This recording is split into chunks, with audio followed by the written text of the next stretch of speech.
Welcome to Declutter for Change, the podcast where we clear the visible and invisible clutter from your mind, body, soul, and home to make room for the life you actually want to live and love. Today, we are joined by Lais Stephan to explore how to declutter the invisible energy of your home and release the spiritual imprints holding you back.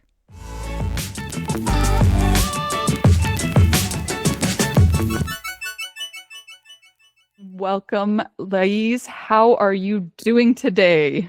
Oh, hello, Heather. I am great and I'm excited to be here and also honored to be speaking to you. Thank you so much. Of course. I'm super excited because yours and my stuff kind of intertwines very much. And this is why, It ladies and gentlemen, does. not only is she a guest on my podcast, but I will be a guest on her podcast as Oh well. my God, So those links yes. will eventually be in the show notes as well. But today I wanted to introduce you to Lais because she does energetic space clearing. Now, I'm not sure exactly how she got into that because I know how I got into my stuff, but Lais, how'd you get into energetic space clearing? Was there a time in your life? Was there did you grow up thinking, hey, I want to help people energetically clear their space? Or was there a situation that you got into that you're like, it's not just me. I have to help others with this. Oh, I love the question. Let's get right into it. So, no, I did not grow up dreaming about becoming a space clearing expert. I did the traditional route of going to business school, studying management, going into the corporate world, earning a lot of money in Switzerland. And I was unfulfilled, unhappy. And I was just feeling burnt out spiritually, emotionally, on all the levels. And I just decided to go to Thailand for a month and to do energy healing for myself, to feel grounded again, to do meditations, yoga, all the kind of things you do in Thailand. But then I was living in this place, and in the middle of the night, suddenly I hear my name being called in a creepy male voice. And obviously I woke up and I was startled and I was like, oh my God, who is this? What is this? And then suddenly every single book, one by one, came flying out of my shelf. Oh my. And I was very rational back then. I hadn't, thought about these things yet. I've never been exposed to this kind of stuff before. I was never into horror movies even. And so I was really scared. And understandably, yep. Yes. I had to sleep with lights on for a long time, but also the school where I was teaching, or learning rather, how to teach energy healing, they also did space clearing. So I called the teacher and said, can you come to my space and clear whatever is here? And yeah, you're like, hey, I've got a project for you. Can you just come here? Exactly. So he came with the team, like 5 or 6 people, and they determined that there had been somebody who took his own life in that room. Oh, wow. And yeah, and that spirit was still there in so much pain. And so they were able to send him to the light, to cross him over. And suddenly I wasn't afraid anymore. I was full of compassion. And I just understood that there are spirits still around that are earthbound, and they all have their different stories of why they're still here. And my heart just opened up, and I just realized there's no need to be scared about these things. And I rolled up the next minute, the next course started. I was like, I want to learn how to do this. And I got into this, and the 1 month I was supposed to stay in Thailand turned into a whole year. And I returned to Europe as a full space clearing expert and healer and started working with that. That is fantastic. Not fantastic to experience that without knowing what you know now, but and I'm wondering how many listeners have actually experienced something similar. Like there's just I know when I was a kid, and this is where it's so funny seeing how I was as a kid and how open I was. And then I got to a point in my life where I was like, closed off, very logical. If I can't see it, it doesn't, whatever. And then now obviously I've changed my ways again. But as a kid, I remember sitting at my mom, I was at my mom's house, and on the table, I remember seeing my eraser come up and go over and go down. And I didn't think anything of it. Oh my God. I picked it up and I'm like, what the heck was that? And then the next thing went off. And then the next thing, I was like, oh. As a kid, and I'm talking I was probably I would have been either grade 8 or grade 9, around that 13, 14-year-old self. And I was like, what is this? Didn't think anything of it, didn't continue. And it wasn't until my grandmother had passed and I started having like very vivid dreams, or waking up, as you said, hearing my Yes. name. But it Oh was, my God. yes. So it was one of those things where I was like, oh, That's okay, this is beautiful. cool. Like, cool. Like, Oh, okay, ghosts or like, spirits still exist or whatever. But yes. I never went further into it. So when you're helping somebody, do you notice when they're like, if they have an episode like you did, do you notice that like it's just utter fear, or is it fear mixed in with curiosity? You mean when clients reach out to me to ask if there's something Yes. going on? Yes. Initially, they all would have some sort of fear or like an uneasiness towards what's happening in their homes. And sometimes it doesn't have to be like things moving. Sometimes there's just this notion or this feeling where you feel like there's a presence here, not sure. They're a little bit uneasy because they just don't know what it is, right? Or who it is. And of course, they will calm down once they understand it's an ancestor, like an ancestral earthbound spirit, or that's nothing there that is maliciously trying to get to them. And then they ease down, and I will make sure also through my session and talking to them to bring down the fear if there is any.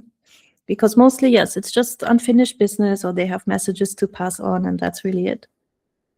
Now, do you notice a difference with, when it's you go, because you probably obviously go into the homes and do this as well? Can you do this virtually? That's the other thing. Is this Yes, something that gets done virtually? Oh, that's cool. See, I do I both. didn't even know that was a thing. I do it locally. I can go into people's homes, and I can do it virtually or remotely. There's two methods to do it. One is remote viewing, which is very famous through the CIA. They had remote viewing courses back in the day, like for, I don't know if you heard about it. They were spying on other countries through remote viewing techniques. And you can do that. You can project your awareness into someone's home, and then I will have a whole download of energies that need to be removed. And of course, it's not just about spirits. It's about energy imprints, trauma imprints. We will go into this in the podcast. I will get this download while I'm there.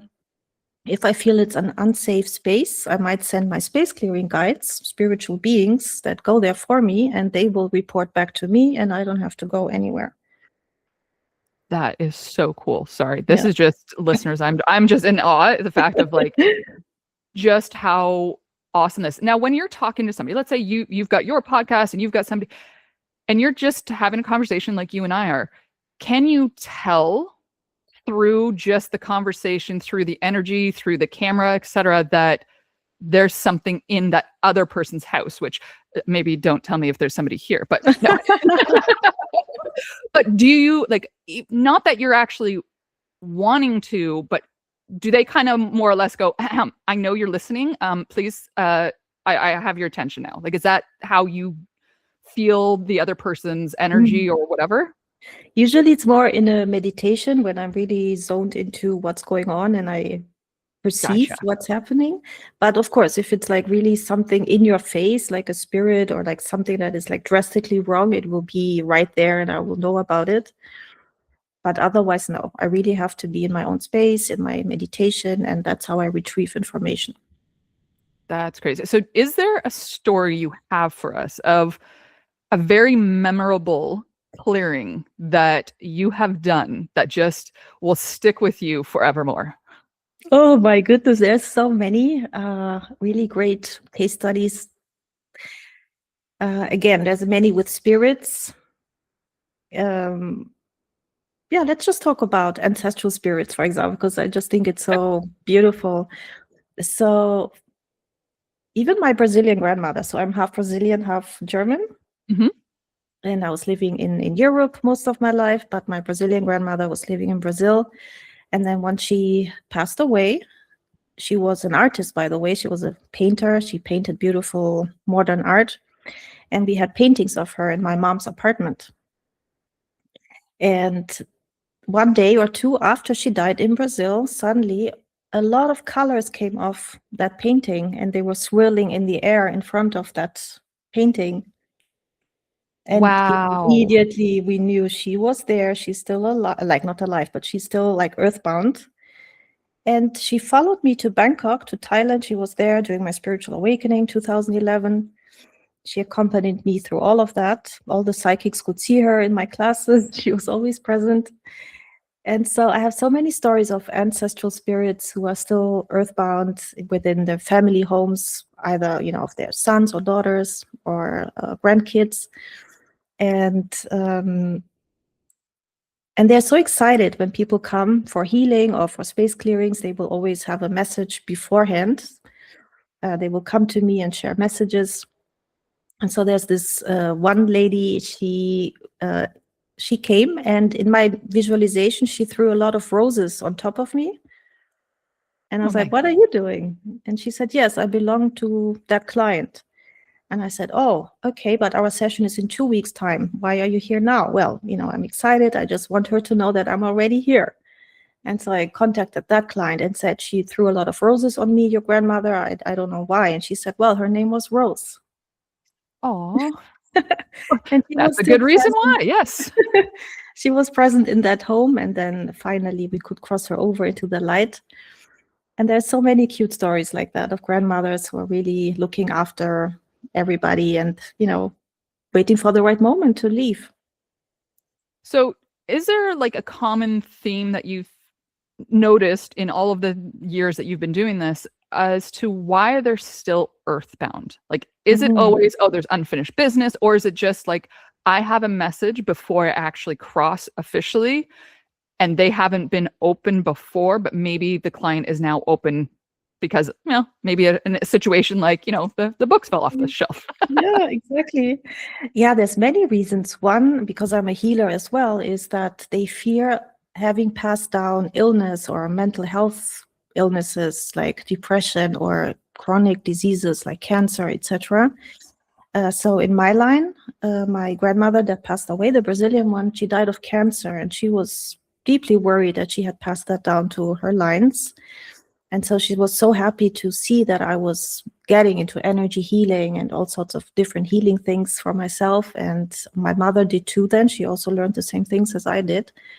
And that just gave her the peace, to be able to go and know, oh, we'll be able to handle life and, whatever life throws at us through our energy healing that we are doing on ourselves as well. And many ancestral spirits that come to me, they always tell me the same thing. I'm worried that I passed down this or this thing to my kids or grandkids. And so they are super happy when people come for healing and embark on their own healing journeys. So that's one big reason. Another is, unfinished business. They might still hold on to some grief or severe anger, or even a lot of attachment towards, or like over the top attachment to their homes, or the people, of course, they left behind.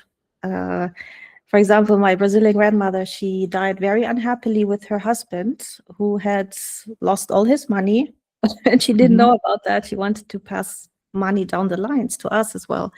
So she died in a really angry way with him, and so she started haunting him in the Brazil home. And he didn't believe in these things. My grandfather, he was Dutch actually. He was very rational, and he started seeing her in the bedroom, and she would he's still really angry with him. It's actually you know what? I love your grandmother for that alone. Yes. Listen, I may not have been able to say anything while I was actually physically here, but I am definitely now I will tell you. So, these kind of stories exist a lot with the ancestors. They have unfinished business, or they're just afraid of passing down things. Or yes, like you said, they might have a beautiful message, for whoever needs to hear it until they're ready to leave one of these things. So with the ones that are attached to, let's say, the house, or just not wanting to leave, like they're just so attached, how do you help those spirits detach? Because how do you help them let go? Because that's what I want to know about, because that's what my business is about, is helping the physical human being release. So how do you help the spiritual side of things? How do you help how do you help them say, okay, listen, it's okay, you can leave, but what is it? What do you say? Like, is there a whole session that you have to go through with them? Is it just like you can say one word and they're like, oh yeah, you're right, okay, bye? Yeah, I wish it was just one word. Right? No, it's usually a conversation, and it can last anything from 10 minutes to 30 minutes or even longer, depending on what they bring up. there might be also a lot of fear attached to the afterlife. If they were deeply religious and believed in the concept of hell, a lot of them just get attached to this earthly life, and they are just very scared of ending up in hell for whatever sins they think they committed. So that is one topic that I help them to detach from this reality by explaining there's no such thing as hell. Everybody's welcome to go to the higher realms. That's one thing. The other thing is, you know what? You can reincarnate. You can come back and you can create a whole new life with a whole new beautiful home, just like this one or better. Or you can choose to stay up there for a while, just in peace, not worrying about anything like of material possessions, but just be in peace for a while. Why not? So it depends. You get them through conversation, and everyone has that specific thing you need to say where they're like, that's what I needed to hear. Now I can detach and go. And so it's just finding out what it is really for them. That is so, like, it's so funny to me to like know what I help other women do is literally what you help the spirits to do. And it's like, even in the spiritual side of things, we still can be attached to things before we actually go to the final realm, or the resting realm, as I would like to call it. And weirdly enough, they also attach to their favorite objects. Like there's this one story that happened in the US with a client in California. She bought a vintage Victrola, which is like a gramophone brand that was really old. And since then, she had the sensation that there was a poltergeist in her home, because she heard knocking and things just didn't feel right anymore. And there was this hostile environment suddenly. And also the dreams were nightmares suddenly. And so she reached out, and I detected there was a Jewish man who had come from Austria during the Second World War, or slightly before even, just to escape, right? The Europe here. And he went to the US. He was a musician. He was playing in an orchestra, and he bought this Victrola. This gramophone was his most prized possession that he loved more than anything else. And he was so angry that it was being passed down to so many different people, going to a shop, and then whoever came in there could get it. And he was just not ready to leave his prized object. And so with him, I had a whole other discussion. And once he left, then there was calm in the house again and peace. So yes, they can attach to objects, and because they can just mean so much to them. Well, and especially back then where you didn't have many objects. So if you bought that one item that was very expensive, very something that you absolutely loved, that you used every day. And it's so funny that it's that one object that's what he attached to. So did he like follow it through wherever it went, like no matter the country, the state, or whatever? I must assume it's also, with the whole Holocaust that happened, of course, music was his way of healing and dealing with his trauma and everything that happened to the Jewish people. So he overly attached to this one healing thing that he had throughout his life, music, which always brought peace to him no matter what was happening. It was such a humbling conversation that I had with him, because I'm half German. So, of course, it was like my people who did this, right? The Holocaust. So I was just apologizing on behalf of the Germans. And it was just a very, even for me, like very humbling conversation. That is so incredible. And it is so like amazing to think that no matter where you are in the world, no matter whatever, there can be those spirits that are still in. And some people, like you said, they are just kind, they're just whatever, they're just there. And then there's other ones that, do the books off the shelf. Exactly. So have you noticed we're going to call it the spectrum, where it's the ones that are just quiet in the background, but then there's the ones that are very loud have you noticed that there's a correlation between where in the world that is, or is it just kind of random, doesn't matter kind of thing? Yeah, so I had clients all over the world. Let me think. Yeah, Europe for sure, but America a lot. It almost seems like Americans are more perceptive, more open maybe. They much easier, they hear things and noises that other people would not hear, like laughter in the night or hearing your name, these kind of things. It seems like a lot of Americans are much more open that way. But, it's increasing all around the world that people are just opening up their senses more, and they are witnessing more things with their with their seventh sense, let's call it that. Yep. The intuitive sense. I think it's increasing worldwide, where we are just more capable to be more intuitive in that way. Well, and I also think like with more people having experiences like that and realizing that, okay, no, this isn't just a me thing. So let just like your experience caused you to be part of this, livelihood. So that allowed you to spread it amongst everyone as well. But yeah, it's just so crazy that, in the America, like that's where it's more open. But like for me, I'm thinking, oh, well, I was thinking more of like the Eastern side of the world and stuff like that. Yes, they like, have they have spirit houses in Thailand. In front of every house where people live, they have little spirit houses where they put little, how do you call it, like incense and little fruits and flowers for the ancestors. So they're very much into ancestral worship, and so of course it's filled with spirits everywhere in Thailand, because they keep them earthbound by doing these rituals for the ancestors. So it's a very deeply spiritual country. And same in China. I've been there for 1 month last year, and they also worship their ancestors. And it happens all over Asia, Southeast Asia, Bali, of course, as well. So is there, like, when you're saying, like, okay, so they, and the Eastern cultures and stuff like that, they actually, honor the ancestors, which I think is fantastic. But is there a downside to keeping them earthbound as opposed to allowing them to continue onto the realm? I think so. That's what I've been debating with myself. Like, it's beautiful to worship ancestors, but I've witnessed that there are more of the ancestors than earthbound. And I was wondering, is it okay for the ancestors to linger around? Maybe they're waiting until all their descendants are ready and they die themselves and they all go together. But then the line never really finishes, does it? There's always new children. Well, that's it. Like, you've got great, great, great, great, great, and it's like, okay, well, who ends the line and who continues, type thing. Yeah. Yeah. So I was just wondering how they think about these things. I don't know. Yeah, because that was where, like, when you were talking about, like, they have the little incense stuff and whatever. I'm like, what if that person actually wants to go to the realm, but then because of their family, and they still have, like, do they experience the same emotions, like the guilt? Like, oh, they must, if they have the anger and the attachment. So like, do they have the guilt to go over, and that's why they stay earthbound? I feel like, and that's not just in Asia, but also Brazil, my culture where I was born, we are very attached to our families. Like, we're super attached to the whole family, like more so than in Germany, of course.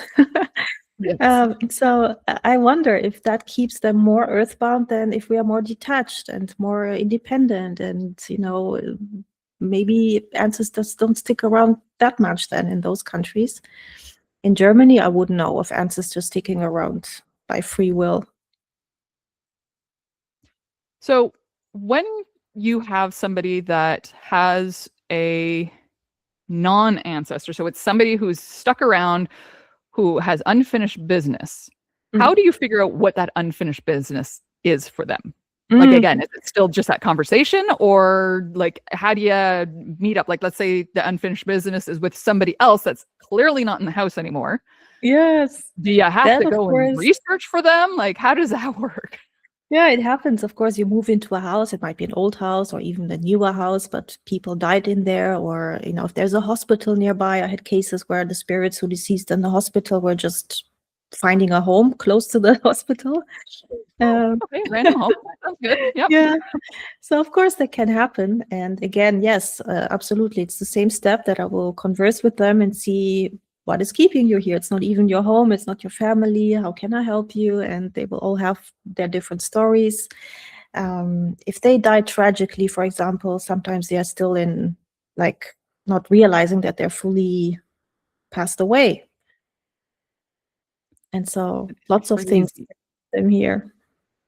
So, okay, let's say it's somebody that they're trying. Have they ever found somebody that's trying to find somebody and still, like, kind of house jumps? Yeah, and it's so sad because sometimes they died centuries ago. And in a war, for example, in the UK, there was this story where the Romans came. So this is ancient. The Romans came to the UK and they started slaughtering whatever villages. And there was this British gentleman who was just so much in pain, and he was like, where's my child? Where's my child? He didn't know where his child was, and he wasn't finding his child. And so I said, and I inquired with my spirit guides, and I asked, where's this child? And the child had already gone to the light. And so I asked for the family, including the child, to come through, reveal themselves to pick this man up, because he was just there waiting for his child, traumatized. Oh my God, what happened to my child? So these things can happen, that they're unknowledgeable of what happened to certain family members in a war or conflicts of any sort. And then we're talking like centuries later, they're still around. Yeah, because in that timeline, there is no time, right? It's all that is true. Yeah, I was just about to ask. I was like, do they experience time still, or is that just a 3D human experience? All right, it's our 3D human experience. For them, it's all in the now. So it feels like now. It happened now. That is so crazy. That is like this whole thing. Like, and like I said, like I'm open now, and as a child, I was open to things. And it's funny because I've even had for myself, I've had like just recently, I'd say it was maybe a month ago, just me. And okay, so I have a teenage daughter, and my son comes in and out. Like he's got his own car, drives, all that stuff. And sometimes he'll come in at like 1 o'clock in the morning, grab something, then go. So I'm like, okay. And I'm a light sleeper. Well, this one time I heard a knock on the door, and I was like, well, you have a key. Why do you need to knock? So I get up and I'm like, whatever, check the camera. There's no camera. There's no thing. No, there was no one there. Nobody was there. And I'm sitting there going, well, now I'm up because of a knock on the door that nobody was there. Now, for me, I didn't know why not. Like I, do the whole, like, I love dreams, like dreams in me. I have such vivid dreams sometimes. So that is one of the things where I'm like, okay, ever since I was a kid, used to love like deciphering what did the dream mean. And for me, I was like, what does the knock mean? Was somebody trying to get my attention? Was somebody so are those things as well, like maybe a spirit trying to get my attention or trying to get me out of my dream at the moment because I was going down the wrong path or something like that? Yeah, it could totally be an earthbound spirit or an ancestor trying to get your attention, or maybe you were astral traveling. That also happens, and not in a good place in the astral, and they make you come back again. Yeah, because it was very like honestly thought it was my son at the door. That's how loud it was. And of course, so the door's right here, and like my bedroom's all the way across on the other side of the house. It was very loud for me to, like I said, I'm a light sleeper, but still. And yeah, it was weird. Like nobody was home. It was just me. The kids were at their father's, but I honestly thought it was my son. And that was probably one of the most recent, like, what? Like it was still one of those where I'm like, wonder who that actually was, or what this, like, because I tried thinking, what was I dreaming of beforehand, but I couldn't remember that dream, which is very unusual for me. What a shame. When but maybe it wasn't. Yeah, maybe it wasn't a good dream for you, or you were just really supposed to wake up and let go of what you were dreaming about, or it was an ancestor trying to get something across. Now, my next thing is have you ever had to deal with like a group of people in a home where there's like multiple, not just one or two, like a whole bunch of people that at the same time with the same group that they've been at that? So there's the concept of vortices, which is when two energy ley lines cross and they build this massive energy vortex, which is what spirits use when they travel to the light themselves. They use those energy ley lines. And when they intersect, it builds this higher dimensional vortex, and that's how they cross over by themselves. Now, there's cases where such a vortex, unfortunately, is in somebody's home, which is not good news. Oh, wow. Because it's like a spirit highway, and like a whole accumulation of spirits just traveling in and out, passing through the vortex. And so that's not good news, because people also have, of course, insomnia. They find it hard to just sit still. It's just a lot of energy, even just one ley line. It doesn't need to cross with another ley line. Just one ley line can disrupt people's sleep and make it hard to just settle and feel grounded in your space. So how do you help them? Like, can you move those and say like, hey, can we like get rid of it out of this area and put it somewhere else where people aren't? Yes. So it's like Mother Earth's DNA, or not DNA, like her veins, the ley lines. And like with humans, we have our veins. Mother Earth also has that. And so I always have to inquire with higher intelligence or my spirit team, am I allowed to disrupt whatever's going on here? And sometimes the answer, unfortunately, is no, I'm not to mess with those energy lines. And other times I can close the vortex, I can move the lines slightly off outside of the house. But it really depends. I cannot guarantee from, it's always different from case to case. And I will always trust the higher guidance and what they have to say about this. Okay, so if you can't move one, what do you, like, how do you help the person who has to live with it clearly in their home? Yes, so I had one client, she had a ley line that went directly through her bedroom, and it was too strong. So my advice was go and sleep in the living room, which is what she did. And she could sleep well, but that was the time when she was still single. So if you're married, of course, you're not gonna both go live in the living room when you have kids. Other people, unfortunately, will sell their homes, especially if they're so affected, right, by the energy. Oh, yeah. I was going to say, so what makes somebody more effective? Just how open they are to this kind of idea, as opposed to, nope, I have to see it to believe it, and that's it. Like, is that the difference between how one person's affected more than the other?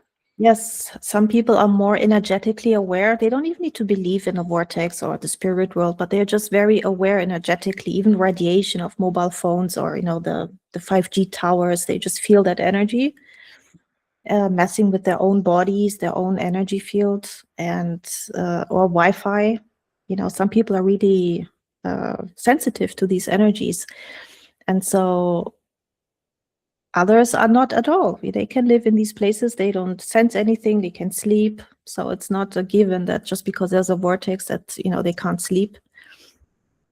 So for those who are sensitive to it, is there like a ritual you tell them to do every day, every week? Is there like things like crystals or any kind of protective stones or anything like that you also help them provide in that space so that they can also, be protected by it?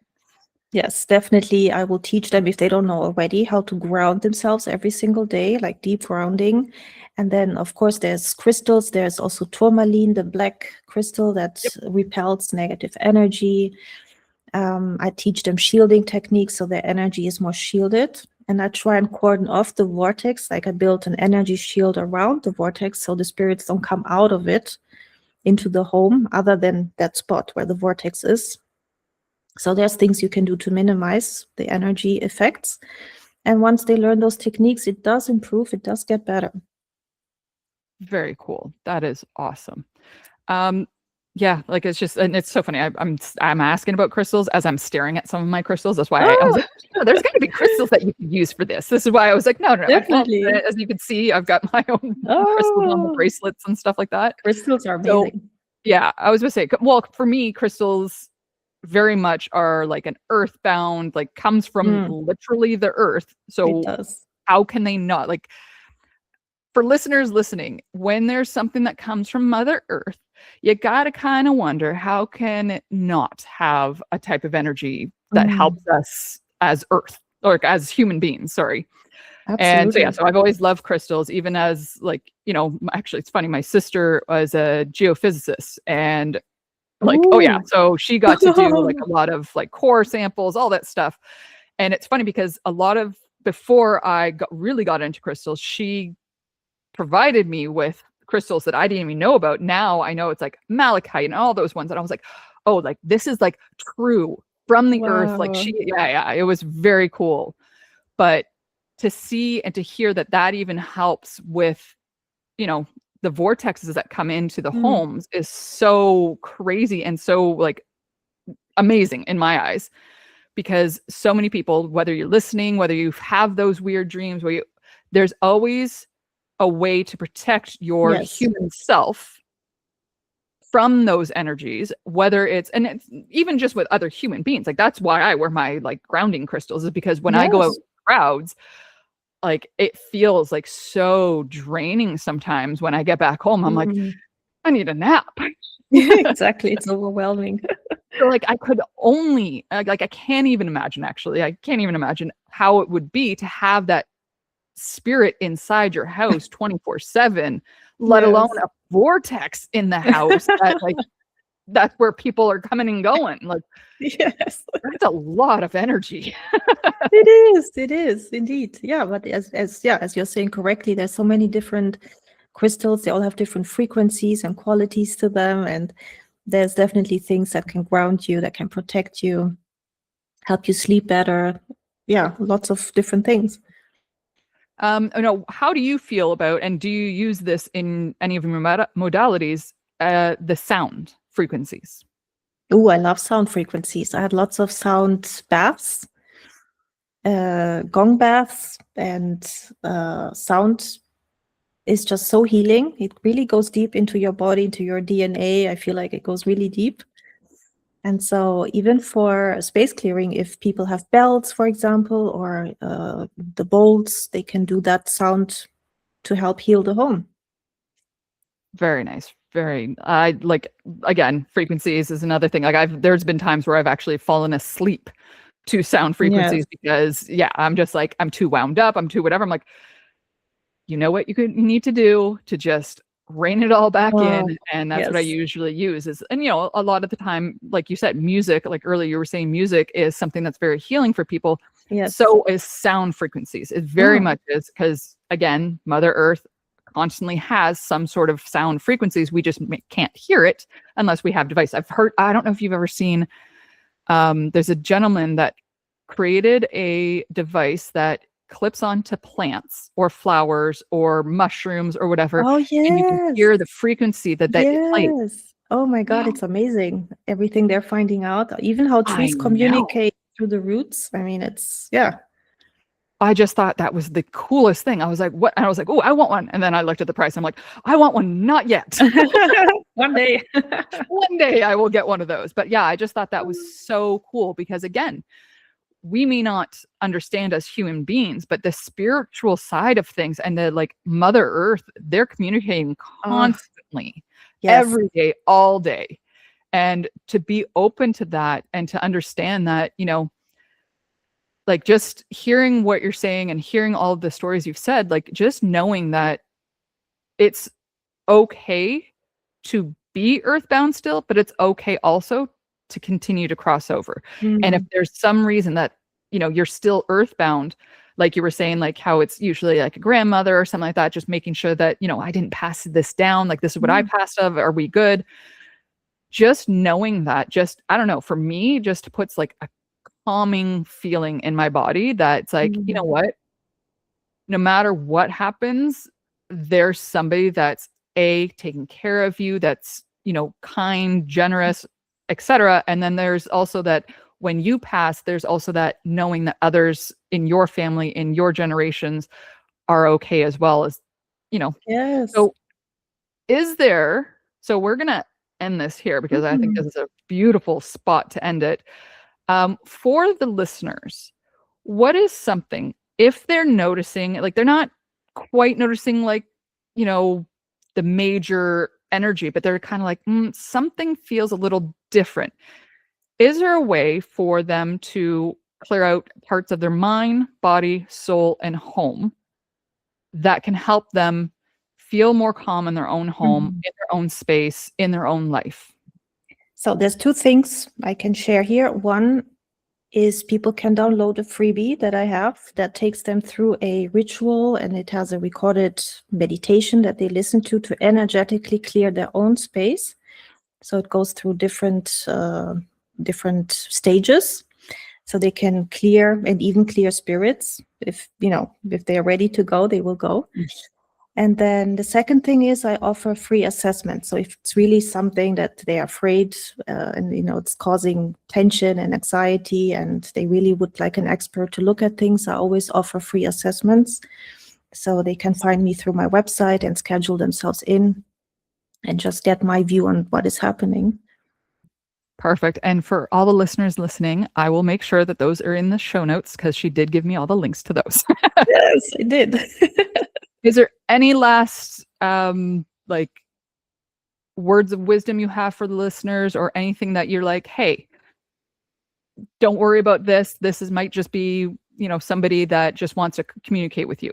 Exactly. And I think coming back to the overall message here is that there's so much love out there and support. Even when our ancestors passed away a long time ago, there's just so much love, protection, guidance, both earthbound and those that are already in the light. You can connect to them as well. Those who already crossed over, they're always watching over us. They always, want to guide us, and they love us from wherever they are.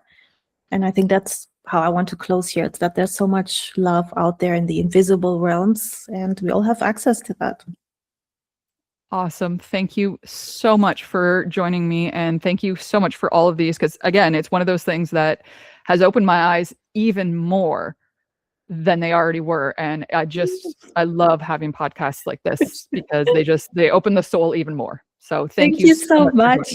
Thank you so much for having me on. I just want to share, because it's funny, because I asked you, can I share like one spirit story? I don't know if your audience will be up for that. And then I love how we just talked the whole podcast about it.